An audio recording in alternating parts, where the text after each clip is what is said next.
मैं परम श्रद्धेय संत श्री बलवीर सिंह जी का आभार प्रकट करता हूं। संत सच ही बोलते हैं, इसलिए उन्होंने अपने सवाल में पूछा है, देश के समग्र विकास के बावजूद, मतलब वो ये स्वीकार करते हैं कि देश का समग्र विकास हो रहा है और ये सच भी है। प्रधानमंत्री श्रीमान नरेंद्र मोदी जी के नेतृत्व में एक वैभवशाली भारत, एक गौरवशाली भारत, एक संपन्न भारत, समृद्ध भारत, एक शक्तिशाली भारत और विकसित भारत का निर्माण हो रहा है। माननीय सभापति महोदय, किसानों के प्रति उनकी चिंता का मैं आदर करता हूं और विनम्रता के साथ ये निवेदन करना चाहता हूं कि देश के समग्र विकास के साथ साथ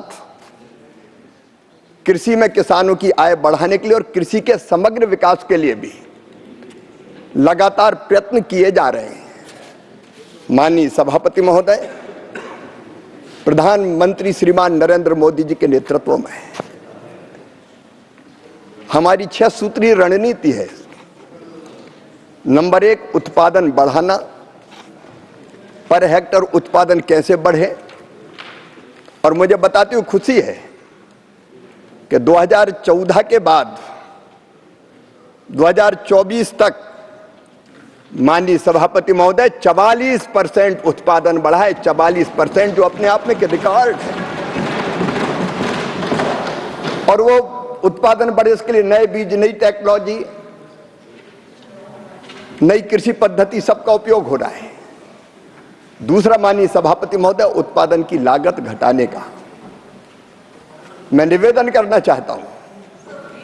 अकेले फर्टिलाइजर सब्सिडी लगभग 2 लाख करोड़ मोदी सरकार दे रही है किसानों को। प्रधानमंत्री किसान सम्मान निधि छोटे किसानों के लिए वरदान बन गई है। लगभग 4,09,000 करोड़ रुपया प्रधानमंत्री किसान सम्मान निधि के रूप में किसानों के खातों में अंतरित किया गया है। अकेली फसल बीमा योजना के अंतर्गत 1,90,000 करोड़ रुपए की राशि किसानों के खाते में डाली गई है। और कम ब्याज पर कर्जा मिले किसानों को खेती के लिए, इसके लिए केसीसी पर 15 लाख करोड़ रुपए का लोन देने का चमत्कार भी मोदी सरकार ने ही किया है। प्रधानमंत्री किसान मानधन योजना, 60 साल की उम्र के बाद अगर कोई किसान उसमें शामिल होता है तो फिर पेंशन की गारंटी भी देती है।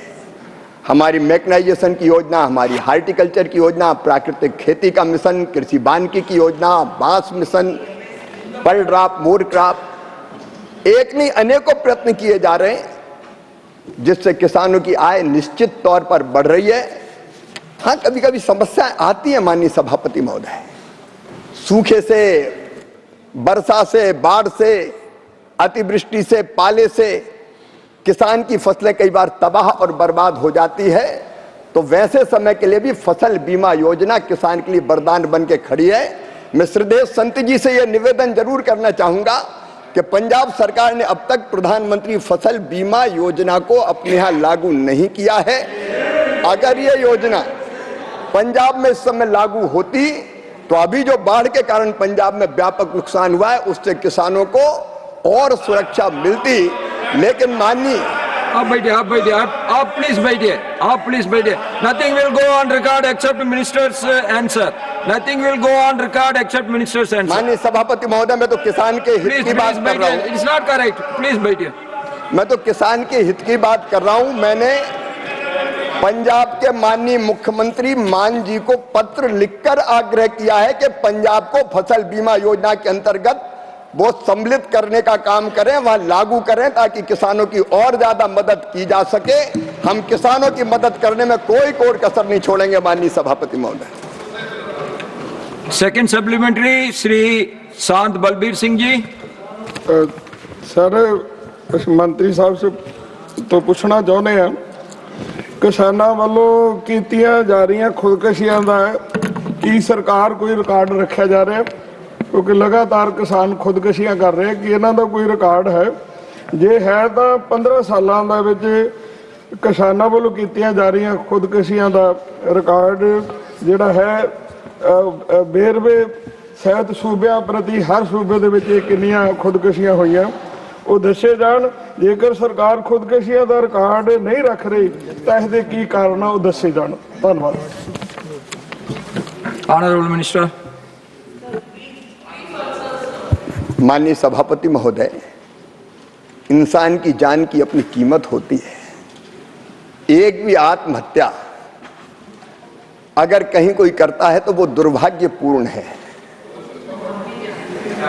आत्महत्या कहीं नहीं होनी चाहिए, लेकिन माननीय सभापति महोदय, विभिन्न परिस्थितियों के कारण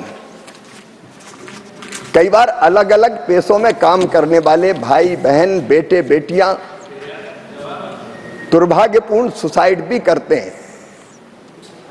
जहां तक कृषि का सवाल है माननीय सभापति महोदय, किसानों की आय बढ़ाने के लिए हम हर संभव प्रयत्न कर रहे हैं।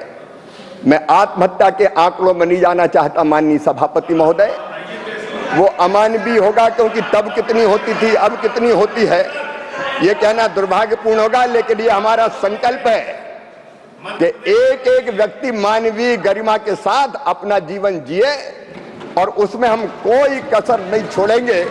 माननीय सभापति महोदय, ग्रामीण भारत में भी किसान से सबकी समृद्धि भी बढ़ी है और खर्च करने की जो सामर्थ्य क्षमता वो भी बढ़ी है। ये एक नहीं कई रिपोर्ट कह रही है, इसलिए किसान की आय भी बढ़ रही। लेकिन आत्महत्याओं के अनेकों कारण होते हैं माननीय सभापति महोदय, और अनेकों कारणों से लोग आत्महत्या करते हैं। विद्यार्थी भी कर लेते हैं, कई बार पेशेवर भी, कोई व्यापार करने वाला भी कर लेता है, कोई गृहिणी भी कर लेती है। एक भी हत्या दुर्भाग्यपूर्ण है सभापति जी। Third supplementary, Srimati Mahu Maji. Thank you, Honorable Chairman, sir. Through you, my question to the Honorable Minister is, Jharkhand के किसानों के लिए MSP कोई औपचारिक नीति नहीं बल्कि जीवन रक्षा का आधार है, लेकिन सेंटर द्वारा वादा किया गया digital procurement system, mobile procurement vans और रियल टाइम MSP वेरिफिकेशन आज तक शुरू नहीं हो सके। क्या माननीय मंत्री यह बताएंगे कि केंद्र ने अपने इन दायित्वों को समय पर क्यों पूरा नहीं किया, और क्या अब केंद्र सरकार झारखंड में एक पूर्ण tech enabled MSP procurement network तय समय सीमा में लागू करेगी? Honorable Minister. माननीय सभापति महोदय, कृषि राज्य का विषय है। MSP पर खरीद चाहे झारखंड हो चाहे बाकी राज्य अपने राज्य की एजेंसी के माध्यम से या केंद्रीय एजेंसी के माध्यम से करते हैं, और उसमें टेक्नोलॉजी का बेहतर इस्तेमाल अलग अलग राज्यों में अलग अलग स्तर पर होता है। माननीय सभापति महोदय, कई राज्य बड़ी इफिशिएंट खरीद करते हैं और 48 घंटे के अंदर किसान के खाते में पैसा पहुंच जाता है, लेकिन कुछ राज्य ऐसे हैं, केरल जैसे, जहां 3-3 महीने किसान के खाते में पैसा नहीं पहुंचता। 3-3 महीने किसान के खाते में पैसा नहीं पहुंचता, और वो इसलिए उन्होंने एक अलग पद्धति अपनाई है।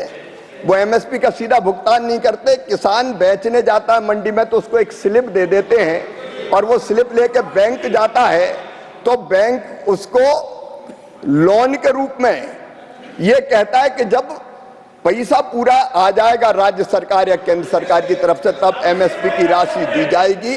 तो अलग अलग राज्य के यहाँ अलग अलग पद्धतियां हैं। झारखंड भी इफिशिएंटली खरीदी करे और केंद्र सरकार टेक्नोलॉजी के माध्यम से जो सहयोग कर सकता है निश्चित तौर पर करेगा। श्रीमान रामचंद्र जांगड़ा जी। पहले तो मैं प्रधानमंत्री जी नरेंद्र मोदी जी की नीतियों के ऊपर धन्यवाद करता हूं। मैं भी एक किसान हूं। हरियाणा में जो किसान कभी 10,000 रुपये का ट्रैक्टर भी 24% ब्याज पर लोन पर लेता था, आज हरियाणा प्रदेश में किसान की यह हालत है कि 15 लाख का ट्रैक्टर कैश डिस्काउंट के ऊपर लेते हैं। हमारे किसान पूरी तरह से खुशहाल है। एक भी कोई आत्महत्या का एक भी कोई घटना नहीं होती है। इसके साथ साथ मैं माननीय मंत्री जी से पूछना चाहूँगा माध्यम से कि दालें जो है हमारे बहुत ही महत्वपूर्ण अंग है भोजन का, तो माननीय मंत्री जी बताने की कृपा करें कि दालों की खरीद को सुनिश्चित करने के लिए क्या कदम उठाए गए हैं, और उसके साथ साथ मंत्री जी ये भी बताने की कृपा करें कि एमएसपी के अतिरिक्त फसलों के उचित मूल्य हेतु सरकार द्वारा क्या क्या कदम उठाए गए हैं। धन्यवाद सर। माननीय सभापति महोदय, मैं माननीय सम्मानीय सदस्य जांगड़ा जी को हृदय से धन्यवाद देता हूं। दालें विशेषकर शाकाहारी भाई बहनों के लिए प्रोटीन प्राप्त करने का एकमात्र साधन है और दालों का उत्पादन बढ़े, इसके लिए सरकार लगातार प्रयत्न कर रही है।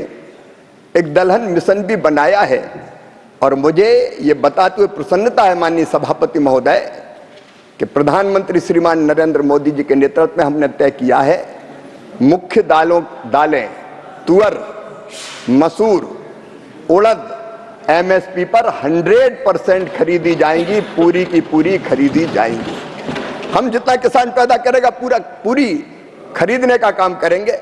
कल ही मेरे पास लोकसभा के कर्नाटक के माननीय सदस्य आए थे, विपक्ष के सदस्य मित्र भी थे, लेकिन हम पक्ष और विपक्ष कुछ नहीं मानते, केवल सेवा में भरोसा रखते हैं। उन्होंने तुअर की खरीद की बात की थी। मुझे यह बताते हुए प्रसन्नता है कि कर्नाटक सरकार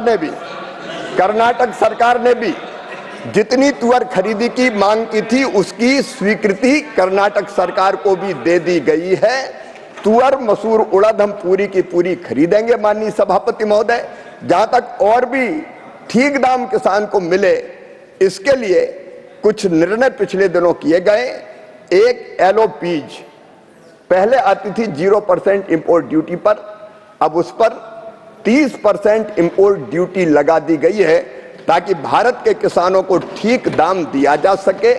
हमने मसूर और चने जैसी फसल पर भी इंपोर्ट ड्यूटी बढ़ा के 10% कर दी है ताकि बाहर से सस्ती दालें ना आ सके।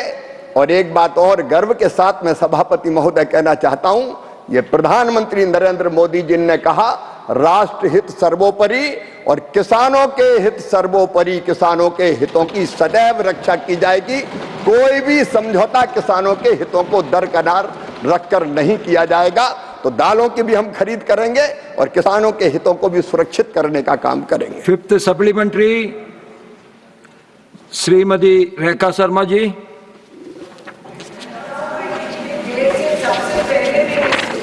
धन्यवाद सभापति जी। मैं आपके माध्यम से माननीय मंत्री जी से पूछना चाहूंगी कि 2014 से पहले एमएसपी फसलों की कितनी खरीद होती थी और 2014 के बाद कितनी खरीद हुई है, इसमें क्या वृद्धि हुई है, और यदि हाँ तो इसका ब्यौरा दें और इसको सुनिश्चित करने के लिए क्या उपाय किए गए हैं। धन्यवाद। माननीय सभापति महोदय, मैं हमारी विद्वान सांसद बहन रेखा जी का आभारी हूं। मोदी जी के नेतृत्व वाली ये सरकार किसानों को एमएसपी कितनी प्रामाणिकता के साथ दे रही है, इसका उदाहरण प्रस्तुत करना चाहता हूं। एक तो माननीय सभापति महोदय, इस सरकार ने 2019 में तय किया कि एमएसपी लागत पर 50% मुनाफा देकर घोषित की जाएगी ताकि लाभकारी दाम किसान को मिल सके।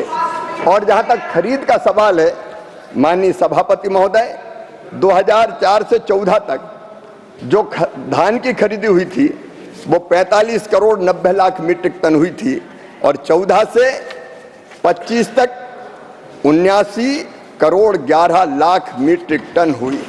माननीय सभापति महोदय, गेहूं 22 करोड़ 54 लाख मीट्रिक टन उस दौरान खरीदा गया था 4 से 14 तक, अभी 33 करोड़ 58 लाख मीट्रिक टन खरीदा गया। माननीय सभापति महोदय, दलहन उस समय 6,29,000 मीट्रिक टन खरीदा गया था, ऊंट के मुंह में जीरा भी नहीं था, लेकिन अब खरीदा गया है 1 करोड़ 89 लाख मीट्रिक टन। माननीय सभापति महोदय, तिलहन 47,75,000 मीट्रिक टन खरीदा गया था, लेकिन अब खरीदा गया 1 करोड़ 28 लाख मीट्रिक टन। माननीय सभापति महोदय, वाणिज्यिक फसलें जूट, कोपरा, कपास ये खरीदी गई थी 35,37,000 मीट्रिक टन, लेकिन अब खरीदी 81 लाख मीट्रिक टन। और माननीय सभापति महोदय, सभी एमएसपी फसलें उस सरकार के दौरान खरीदी गई थी 69 करोड़ 87 लाख मीट्रिक टन, अब खरीदी गई 117 करोड़ 32 लाख मीट्रिक टन। माननीय सभापति महोदय, मैं कितनी राशि किसान को भुगतान की गई इसकी जानकारी भी देना चाहता हूं। धान की जो कुल राशि दी थी 4 से 14 वाली सरकार ने 4,44,00,000 करोड़, लेकिन एनडीए की सरकार ने 14,87,000 करोड़ रुपया किसानों के खाते में डाला है। माननीय सभापति महोदय, गेहूं 2,96,000 करोड़ दिया गया था गेहूं की राशि, अब 6,38,000 करोड़ रुपया दी गई है। दलहन केवल 1,900 करोड़ की थी, अब 1 लाख करोड़ रुपए की राशि किसानों के खाते में गई है। तिलहन 9,000 करोड़ उस समय, अब 67,000 करोड़। वाणिज्यिक फसलें 26,000 करोड़, अब 1,33,000 करोड़ रुपया की खरीद के किसान के खाते में पैसा डाला गया है। और सभी एमएसपी की फसलें अगर देखें तो पहले 7,41,000 करोड़ रुपए की राशि किसान के खाते में गई थी, अब 24,49,000 करोड़ रुपए की राशि किसान के खाते में गई है। आंकड़े गवाह हैं कि कितनी प्रामाणिकता के साथ किसान को एमएसपी देने की कोशिश की जा रही है। Question number 137, Sri Randeep Singh Surjiwala ji.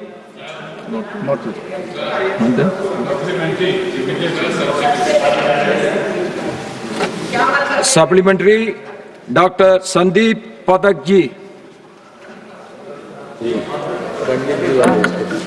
Thank you honourable chair sir. Sir मेरे 1-2 ऑब्जर्वेशंस हैं और एक सिंपल क्वेश्चन है। सर मेरा ये ऑब्जर्वेशन है कि सरकार अभी जो एमएसपी देने की बात कह रही है वो A2+FL मॉडल पे कर रही है, जो कि काफ़ी कम है।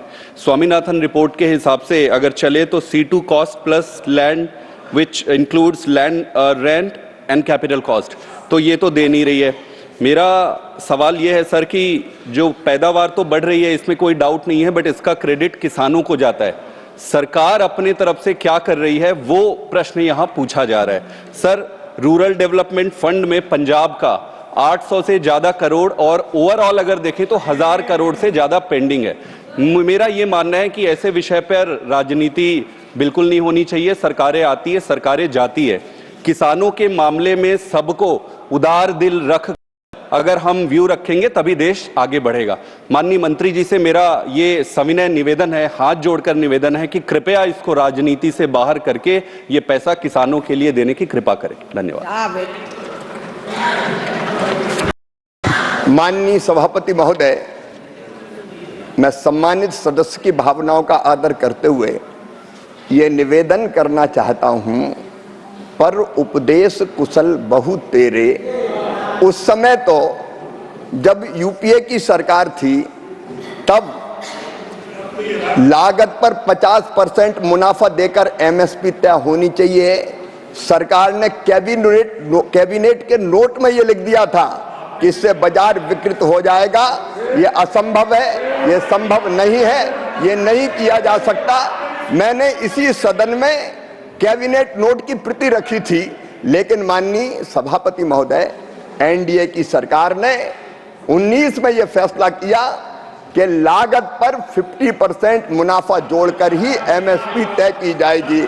और मैं माननीय अध्यक्ष, माननीय सभापति महोदय, आपके सामने आंकड़े रखना चाहता हूं। जब उधर की सरकार थी तो A2+FL लागत थी 961 रुपया, एमएसपी केवल 1310 रुपया थी, मुनाफा केवल 36% होता था। ज्वार पर 1269 की जगह 1500 रुपया, मुनाफा 18%। रागी पर 1338 की जगह 1500, केवल 12% मुनाफा।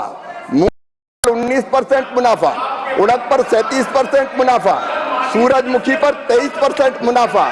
लेकिन माननीय सभापति महोदय, ये रिकॉर्ड पर आना चाहिए।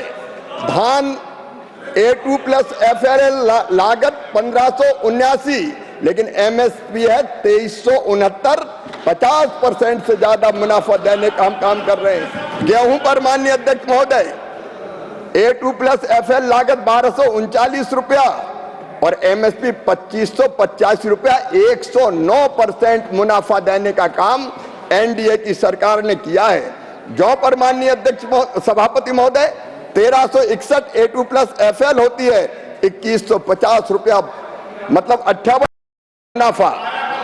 मसूर पर माननीय सभापति महोदय 3705 रुपया A2+FL, हम देते हैं 7000 रुपया MSP, 89% मुनाफा।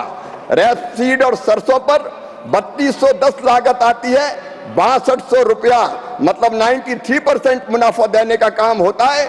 माननीय सभापति महोदय, पूरी सूची है मेरे पास, मैं पूरी प्रामाणिकता के साथ ये सिद्ध कर रहा हूं कि अब A2+FL पर 50% से ज्यादा मुनाफा देकर MSP निर्धारित होती है और उसकी खरीद भी की जाती है और किसानों के हित में हम लगातार ये करते रहेंगे। Doctor V Sivadasan. Respected Chair, on financial assistance, I caught the answer of the Minister that over and above SDRF, over and above... Please, Sir, this is only supplementary. I like to quote the answer of the Nothing will Minister. go on record except over the and- supplementary by Dr. V. Sivadasan. Sir, I like to quote the answer of the Minister. Over and above SDRF is concerned from the National Disaster Response Fund NDRF. The farmers, including the paddy and other crops like ginger, pepper in Kerala, had faced a grave crisis, grave loss because of the national calamity, because of the huge flood 2019, 18, 19, 20, 21 and 24. The floods, landslide and the other calamities have ruined not only the cash crops, but also ruined the entire habitat of the people, entire habitat of the farmers in different parts of Kerala. Sir, the last year, people in Wayanad experienced a biggest landslide, one of the biggest landslide and natural calamity. The government, Kerala has given lot of assistance to the people. My question is, the government of India have any plan, the government of Kerala complete tender procedure. My question, the government of India have, and this is a question, the government of India have any plan to assist the people of Kerala and Churalmana in Wayanad, and could you provide the state-wise data on the last 5 years financial assistance to the farmers in India? This is humble question from the Minister. I expecting the correct answer from the Minister. Honorable Minister. माननीय सभापति महोदय, केरल हो या गुवाहाटी, अपना देश अपनी माटी। केरल की महान जनता को भी मैं प्रणाम करता हूं और ये निवेदन करना चाहता हूं कि केरल में भी जो नुकसान हुआ है उसकी भरपाई जो निर्धारित मापदंड है उसके हिसाब से केंद्र सरकार ने लगातार करने की कोशिश की है। अभी 24-25 में ही माननीय सभापति महोदय 153 करोड़ 20 लाख रुपए की राशि SDRF के तहत केरल की सरकार को दी गई है। माननीय सदस्य अवगत होंगे कि हम पहले SDRF की राशि, जिसमें 75% हिस्सा केंद्र का होता है, 20% हिस्सा राज्य का होता है। राज्यों को पहले से इसलिए देते हैं ताकि कोई प्राकृतिक आपदा आए तो तात्कालिक रूप से राज्यों की मदद की जा सके। इसके बाद अगर बड़ी कोई प्राकृतिक आपदा होती है तो माननीय सभापति महोदय, NDRF के तहत भी राज्य सरकार अपना प्रतिवेदन भेजता, केंद्र की टीम भी दौरा करती है और जो नुकसान होता है उसके अनुपात में यहाँ से HM की अध्यक्षता में एक कमेटी अलग से राशि भी उस राज्य को प्रदान करती है। NDRF के तहत भी माननीय सभापति महोदय, इसमें 2025 में 36 करोड़ 32 लाख रुपए की राशि केरल को रिलीज की गई है। माननीय सभापति महोदय, इसके अतिरिक्त प्रधानमंत्री फसल बीमा योजना के अंतर्गत भी माननीय सभापति महोदय, फसल बीमा योजना का लाभ केरल के किसानों को 76 करोड़ 2 लाख रुपए के बीमा प्रीमियम के अगेंस्ट 741 करोड़ 9 लाख रुपए की राशि फसल बीमा योजना की भी किसान के खाते में गई है। माननीय सदस्य अगर व्यक्तिगत रूप से भी चर्चा करना चाहे तो वहां के किसानों के कष्ट के बारे में बताएं। निर्धारित मापदंडों के आधार पर जो संभव सहायता होगी किसानों की जाएगी। किसी भी प्रांत के किसान हो, आखिर हमारे भगवान हैं। श्रीमान कनाड फुर्गा यस्ता। धन्यवाद सभापति महोदय। मैं आपके माध्यम से माननीय मंत्री जी को मैं पहले धन्यवाद देना चाहता हूं कि भारत सरकार ने एमएसपी लागू करने के बाद किसानों को इसका बहुत फायदा हुआ है और किसानों की आय में भी वृद्धि हुई है। मैं आपके माध्यम से माननीय मंत्री जी से ये जानना चाहता हूं कि हमारे राज्य असम में कितने किसानों ने इसका लाभ उठाया है। धन्यवाद। Honourable minister. माननीय सभापति महोदय, प्रधानमंत्री किसान सम्मान निधि का लाभ सभी पात्र आसाम में भी उठा रहे हैं, चाहे वो एसडीआरएफ के अंतर्गत राज्य के बाढ़ पीड़ित या प्राकृतिक आपदा से पीड़ित किसान हो, उनको पर्याप्त राहत दी जा रही है। एनडीआरएफ के अंतर्गत हमने ऐसे नुकसान भी सम्मिलित किए हैं, भगवान ना करे अगर कभी किसी इंसान की मृत्यु हो जाए तो 4 लाख रुपए की राशि, अगर किसी गाय भैंस जैसे दुधारू पशु की मृत्यु हो जाए तो 36,000 रुपये, बकरा बकरी की मृत्यु हो जाए तो 4,000 रुपया, और मुर्गा मुर्गी भी अगर किसी के मर जाए तो 100 रुपया उसके भी देने का काम करते हैं। तो राज्य सरकार जो आकलन करता है उस आकलन के हिसाब से किसानों को सरकार के राज्य सरकार के माध्यम से राहत की राशि देने का काम किया जाता है। मकान अगर टूटते हैं तो मकान टूटने के लिए भी अभी इसी प्राकृतिक आपदाओं में, चाहे वो पंजाब हो, चाहे वो उत्तराखंड हो, चाहे वो हिमाचल या जम्मू कश्मीर हो, और वैसे आसाम प्रधानमंत्री आवास योजना के अंतर्गत राशि देने का काम किया है। तो आसाम के किसानों के साथ भी हमारी सरकार खड़ी है।